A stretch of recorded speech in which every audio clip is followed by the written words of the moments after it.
So hi, if you watch this video right till the end, you know the entire application process and the entire admissions process for Oxford and Cambridge universities in the UK, and you'll know everything there is on how to get into these universities. I know that there is not a single person, or there are very few people who actually do not know what Oxford and Cambridge universities are. Of course, as you know, Oxford and Cambridge are included in the list of the most prestigious universities in the world, along with the most oldest universities in the world. Many notable people, many very famous people who have been absolutely crucial in current scientific discoveries have studied or have worked in these universities. Some of them include, of course, Ramanujan from India. You have Stephen Hawking, who is in Oxford and at Cambridge. You also have Newton, who was at Cambridge. So these are names that everybody knows, and these are some of the most famous scientists in the world, and they have passed out from these universities. So this is why getting into these universities and studying here in these universities is considered extremely brilliant. And alongside that, it is also going to be equally difficult to get into these universities as well. But of course, many people think that such people have studied there, so it might be next to impossible to get into these universities. But the truth is, it is not very difficult. It is not as difficult as you might think it is. It is possible for many people to get into these universities. You just need to follow the steps that are required to get into them, and I'll be covering all of them in this video, so you make sure you watch this video right till the end. So before we get started, you might have this question that what is the right age, or what is the right time to get started with the application process for applying to Oxford and Cambridge? The answer is in June or in May of your class 12th, or even in July. So by this time in class 12, you should be sure about what you want to study. Because as I've covered in one of my older videos, is that in the UK, before you even apply, you have to be sure of what course you're actually going to study. So it is not like you'll go there and then you'll decide what I want to study. You have to make sure what your priorities are. You have to already make sure which course you're going to be choosing. For example, if you're going to be doing a BSc in mathematics, you have to decide that already, and you have to stay focused on that path itself. So once you're done with this, the bare minimums for the application, of course, are your personal statement, which I think if you're applying to the UK, you'll need for every other university. You also have your predicted grades. This is something your school gives. So if you want a general overview of the UK application process, excluding Oxford and Cambridge, of course, but the first step is completely similar for all of these colleges. For that, you'll need to watch the very first video of my channel. I'll put it somewhere up here. You can go check it out and then come back over here. Another thing that you should keep in your mind while you're applying to Oxford and Cambridge is that you can only apply to one of these two universities. So you can go through the websites of both these universities, or you can go through the reviews on the internet and see which university is actually right for you in the course that you're doing. To be honest, in my opinion, there's not a very huge difference in both of these universities. Of course, in the rankings, you'll see sometimes Oxford will be about 2 ranks higher than Cambridge, but those minuscule differences in the rank do not matter. It is completely up to you. Just make sure that the professors that are teaching there, or the labs in a particular university interest you, and then you can go for either of those universities.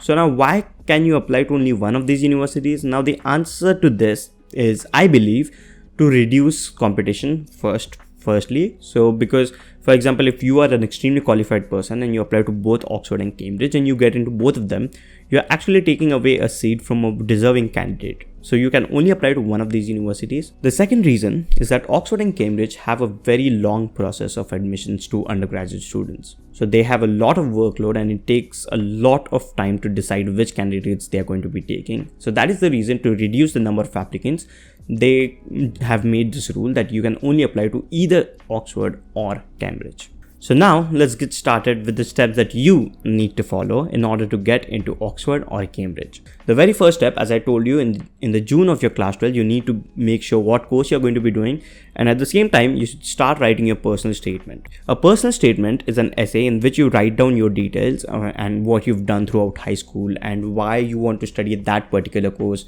what are your likings, and to put it in a nutshell, you need to talk about you. So the personal statement, in my opinion, for Oxford and Cambridge, it is not very important because these universities in the UK are extremely academics focused. So they are going to put most of the weightage on your academic qualifications rather than what you've done outside. But if you also have a strong profile outside your school, it is really advisable that you put it in the personal statement. So for Oxford and Cambridge, like any other university in the UK, you'll also need your letters of recommendation and your predicted grades. These are something you'll get from your school teachers. If you don't know what these are, please, as I told you earlier, watch the first video of my channel in which I've covered the general requirements of the UK application process. So once you have everything ready, the application deadline for applying to Oxford and Cambridge, now listen to this carefully, is October 15th. For every other university in the UK, the deadline for submitting your application is January 15th. But if you're applying to Oxford and Cambridge, your deadline is going to be pulled a little bit back and it's going to be on October 15th. So as on UCAS, you have to apply to 5 colleges. Of these 5, one of them will be Oxford or Cambridge and the other 4 will be different. Those 4 will have different application deadlines. But because you're applying to Oxford or Cambridge or Oxbridge, you will have to submit all 5 applications on the same date, that is before October 15th. This is a very important part. Once this deadline passes, you cannot apply to Oxford or Cambridge. You'll only be left with the other colleges. The next part is admissions tests. Now, not all courses in Oxford or Cambridge required an admissions test. Most courses do not, but if you're choosing a famous course or if you're choosing a course that is in high demand like engineering or like physics or mathematics or law, these courses, if you're going for them, you'll have to appear for an entrance test or an admissions test. Now generally, as these universities are extremely competitive, these tests are going to be difficult and they can also be very difficult.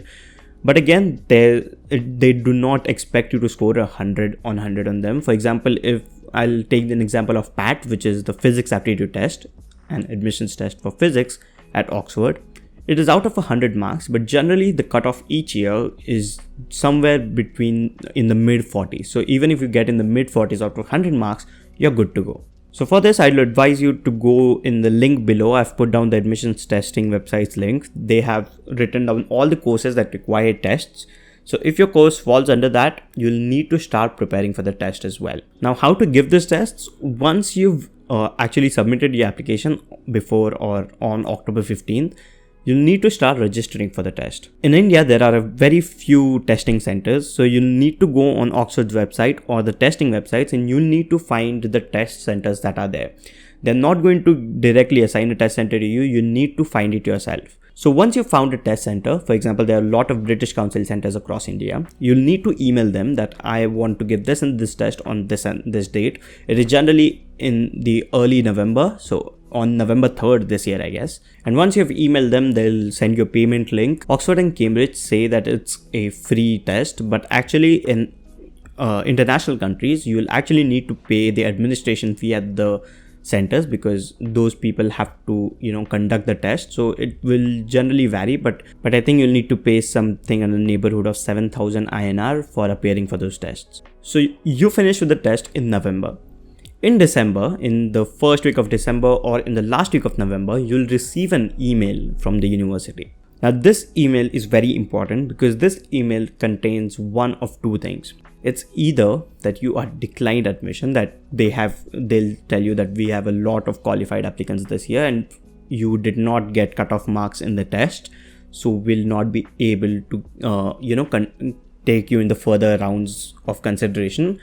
But in case you go past the cutoff mark and also you have a good profile, that is your personal statement and your class 12th marks as well, or your predicted grades, then they will take you to the next round, that is interviews. Now again, not all courses have interviews, but most of them do. So again, I've put down the link for all the courses that have interviews as well in the description. And the interviews are conducted in mid-December. So they, of course, are through Skype or through Zoom. That is, they are going to be online. And these interviews are not like the interviews that you'll find in US colleges. In colleges in the US, the interviews are very casual. The interviewer asks you about yourself and what things you're doing outside the classroom. And they'll ask you to tell about yourself, your plans, etc. But interviews in Oxbridge are going to be completely academically oriented. So for example, if you're going to be studying maths, they'll ask you questions related to maths in the interview. So it will be a really stressful time. They'll ask you to solve a very difficult question in front of them, and you have to solve it in front of them while walking through the steps, etc. If you're interviewing for a biology course, they'll be showing you pictures of plants and whatnot, and they'll tell you to identify what this is and what that is. These are just some examples. Now, as I've seen on YouTube, and as I've asked many people who are actually studying at Oxford and Cambridge, they say that in the interviews, they do not actually test how intelligent you are, but will you thrive in the university? And even if you don't know anything in those questions, even if you just solve a question halfway, or even if you show some innovative steps or some really mind-blowing steps, or anything for that matter that shows that you are actually thinking brilliantly, you're most likely to be impressed by, the interview is most likely to be impressed by you. And once the interview is done in December, by January, in the very first week of January or in the beginning days of January, they'll let you know again with another email one of the two things. That is, whether you are rejected, so you can be declined after the interview, or you have been admitted to Oxford University or Cambridge University. So of course, after seeing all these steps, you might have seen that getting into Oxford and Cambridge is not quite easy, and you have to put in a lot of hard work to get a place in these prestigious universities. So my advice to you is, if your course requires an admissions test, start preparing for them. You will have a bunch of question papers online, solve them on regular basis, and get in your head what kind of questions will be asked. So again, getting into Oxford or Cambridge or Oxbridge universities is not mind-blowingly difficult. It is possible. It is not next to impossible. After all, the admissions rate or the acceptance rate at Oxford and Cambridge ranges about 15 to 16%, which is quite a lot when you compare these rates to Harvard or Stanford universities in the US. So it is not easy. I'm not saying that it is very easy to get into these universities, but it is not as difficult as you think it is. That is why many people, this includes me, did not even include Oxford or Cambridge in those 5 universities, thinking that that is never going to happen. Once I had decided on a college, when I looked at how the admissions is done, you will realize that it is not impossible, but it is in fact very much possible that you can get into these universities if you have a passion for that subject that you're going to be studying. Another thing is that you really should consider before applying to Oxford and Cambridge. Because Oxford and Cambridge are universities which are completely academically focused. So before you zero down on these colleges, you'll need to consider again that are you willing to put in a lot of hard work in the field that you're going to be studying, and are you ready to give up your holidays? Are you ready to give up your free time in order to study for them? If the answer is yes, I'd say go for these universities without even a second thought. So again, thank you so much guys for watching this video. I hope you liked it, and I hope now that you've understood everything there is to the Oxford and Cambridge admissions process. I'll be back again with another video very shortly. Thank you so much.